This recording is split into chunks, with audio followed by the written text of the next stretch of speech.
No.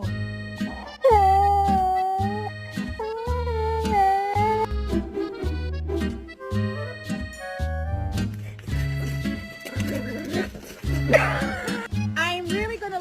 Buster! Come here, you little shit!